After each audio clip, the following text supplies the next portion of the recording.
មានបងគាត់ថាស្ដាយណាស់គាត់ច្រឡំទិញគេបាត់ហើយតែយកមកច្បាច់ទៅឡើងរឹងទៅព្រឹសសម្រាប់កូនបាល់នេះអត់រឹងទេគឺទន់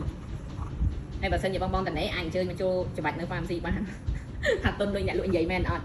ពីព្រោះកូនបាល់នេះគឺកូនបាល់សុខភាពបានន័យថាអ្នកដែលគាត់មានម៉ាក់ប៉ាបងប្អូនស្ពឹកដៃនិយាយទៅអ្នកដែលគាត់ពីពិសេសហ្នឹងគឺ stroke ហ្នឹងហ្មងមិនថាមកជាហៀងខ្លួនឬក៏ទៅលើដៃខាងណាទេគឺយើងធ្វើការច្បាច់ទៅតាមគ្រូពេទ្យណែនាំដូចថាជាទូទៅដៃខាងស្ដាំអញ្ចឹងយើងច្បាច់ប្រហែលយើងរាប់ពី1ដល់10បន្ទាប់មកទៀតយើងឆ្លាស់មកដៃខាងឆ្វេងម្ដងច្បាច់ពី1ដល់10ដូចគ្នា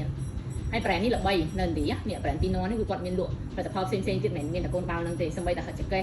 សម្រាប់ឲ្យអ្នកដែលគាត់មានបញ្ហាឈឺចង្កេះអីហ្នឹងក៏ brand របស់គាត់ហ្នឹងមានលក់ដែរ